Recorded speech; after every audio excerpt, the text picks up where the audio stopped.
Good morning class. तो पिछली class में हमने आज हमारी ग्रामर की टर्न है। तो आज हम हमारा नया टॉपिक शुरू करेंगे वर्ब्स। वर्ब्स क्या होते हैं? क्रिया। वर्ब क्या होती है? क्रिया। किसी कार्य को करने या होने की अवस्था को क्या कहा जाता है? क्रिया कहा जाता है। वो शब्द, द वर्ड्स दैट शो, जो बताते हैं। शो का मतलब होता है बताते हैं। एक्शन, किसी कार्य को, और कंडीशन या किस कंडीशन में, किस अवस्था में कार्य हुआ है, आर कॉल्ड वर्ब्स। उन्हें क्या कहा जाता है? वर्ब्स कहा जाता है, क्रिया कहा जाता है। उन्हें क्या कहा जाता है? क्रिया कहा जाता है। ठीक है।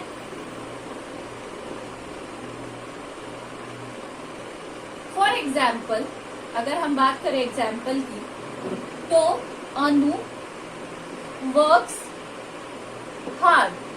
अनु कैसे काम करती है? मेहनत करती है। वर्क्स हार्ड, तो वर्क यहाँ पे क्या है? वर्ब है, क्रिया। किसकी क्रिया हो रही है? काम करने की क्रिया हो रही।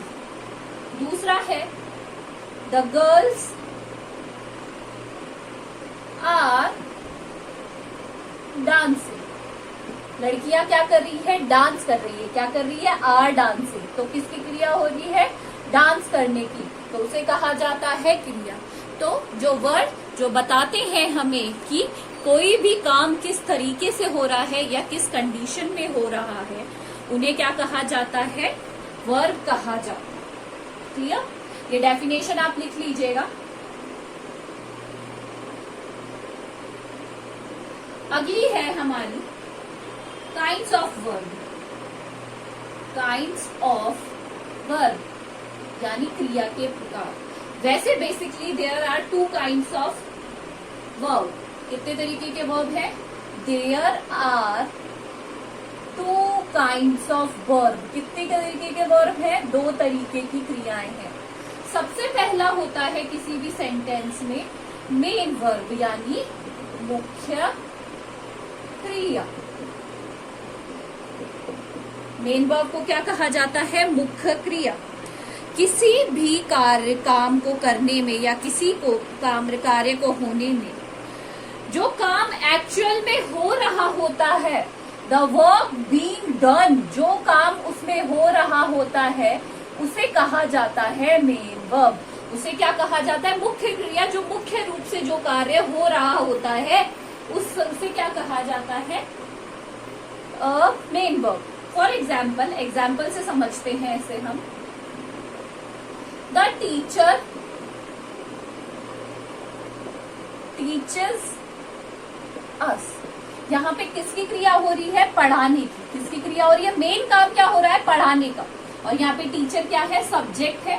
ये है वर्ब और ये है आपका ऑब्जेक्ट। कोई भी सेंटेंस किस तरीके से बना हुआ होता है? Subject plus helping verb plus main verb और लास्ट में ऑब्जेक्ट, जिसे हम क्या कहते हैं? सब्जेक्ट, और लास्ट में होता है ऑब्जेक्ट, जिसे हम प्रेडिकेट भी कहते हैं। ये हमने हमारी सेंटेंस वाली क्लास में पढ़ा था। मेन वर्ब होता है कि कोई भी सेंटेंस या कोई भी वाक्य बिना क्रिया के पॉसिबल नहीं है। मैं खाता हूँ, खाने की क्रिया हो रही है। मैं सोता हूँ, सोने की क्रिया हो रही है। हम जाते हैं, जाने की क्रिया हो रही है। हर सेंटेंस में क्रिया होती है, चाहे वो हेल्पिंग वर्ब हो, सहायक क्रिया हो, चाहे वो मुख्य वर्ब हो, पर हर वाक्य में क्रियाएं जरूर होती है। Every sentence has a verb, whether it is helping verb और it is main. Clear to everyone? Now the second is helping verb. Helping verb are also known as सहायक क्रिया। क्या कहते हैं उन्हें? सहायक क्रिया। सहायक क्रियाएं या helping verb are those verb which help the main verb to complete the sentence. वो किसकी हेल्प करती है? मेन वर्ब की हेल्प करती है to make the sentence complete, या टू कंप्लीट देयर सेंस। उनकी sense to complete their meaning, यानी उनका कंप्लीट मीनिंग निकल सके। फॉर एग्जाम्पल देखिए, the girls are dancing, are dancing. तो ये है आपका सब्जेक्ट। आर हो गया, जितनी भी इज, एम, आर होती है, हैज, हैव, बीन, हैड, ये सारी क्या होती है, हेल्पिंग वर्ब होती है, जो मेन वर्ब की क्या करती है, हेल्पिंग वर्ब में। द गर्ल्स डांसिंग, आर होता है तो इससे कंप्लीट सेंस निकलता है वर्ब का। तो ये है दो तरीके की क्रियाएं जिनका जो है कौन कौन सी हो गई, मेन वर्ब हो गई और हेल्पिंग वर्ब हो गई। ठीक है, अब बारी आती है, ये तो हो गए थे काइंड्स ऑफ। अब इसके बाद किया गया है वर्गीकरण। क्या किया गया है, क्लासिफिकेशन ऑफ वर्ब। क्या किया गया है, क्लासिफाई करना, मतलब होता है वर्गों में बांटा जाना।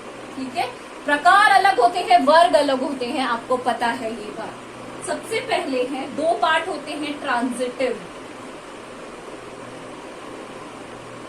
Transitive verb are those verb जिन्हें जरूरत पड़ती है ऑब्जेक्ट की to receive their, they need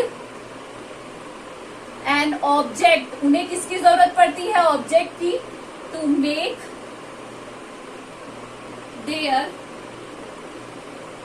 action complete. उन्हें किसकी जरूरत पड़ती है, दे ऑलवेज, उन्हें हमेशा ऑब्जेक्ट की जरूरत पड़ती है ताकि उनका जो सेंस है वो कंप्लीट तरीके से निकल सके। देखिए कैसे, the hunter killed a lion. Hunter ने किसे मार दिया, लायन को। ठीक है, ये है आपका सब्जेक्ट, ये है आपका मेन वर्ब, हेल्पिंग वर्ब। किसी भी सेंटेंस में जरूरी नहीं है कि हेल्पिंग वर्ब हो या मेन वर्ब हो, it is not necessary. Helping verb से भी कंप्लीट होता है और मेन वर्ब से भी कंप्लीट होता है। और यहाँ पे है ऑब्जेक्ट। ठीक है, अगर इस सेंटेंस में से मैं अ लायन हटा देती हूँ, यानी मैं क्या हटा देती हूँ, अ लायन हटा देती हूँ, तो हंटर किल्ड, क्या क्वेश्चन मार्क आ गया कि क्या, किसे मारा, लायन को मारा है, काऊ को मारा है, इंसान को मारा है, सांप को मारा है। तो इसका कंप्लीट सेंस हमारे पास निकलकर नहीं आ रहा है कि उसने किसको मारा। तो ट्रांजिटिव वर्ब में हमेशा किसकी जरूरत पड़ती है, ऑब्जेक्ट की जरूरत जरूर पड़ती है। एक और एग्जाम्पल देखिए, 2 and 2 makes 4। 2 और 2 क्या मिलकर बनाते हैं, 4। अगर मैं यहां से ऑब्जेक्ट हटा दूं, 4 पूरा हटा दूं, तो क्या 2 और 2 मिलकर क्या, 2 और 2 मिलकर 5 बनाते हैं, 6 बनाते हैं, 10 बनाते हैं। तो ट्रांजिटिव वर्ब में हमेशा हमें ऑब्जेक्ट की जरूरत पड़ती। क्लियर हो गया सबको, ये हो गया हमारा ट्रांजिटिव। अब आती है दूसरा, इंट्रांजिटिव वर्ब।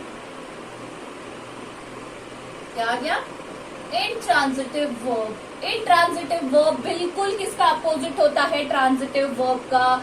इसमें they do not need, it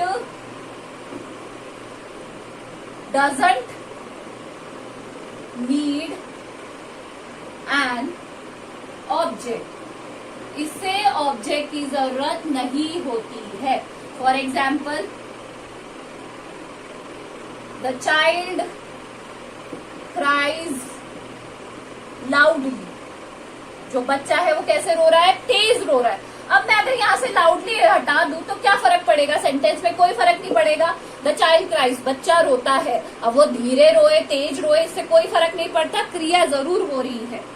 for example,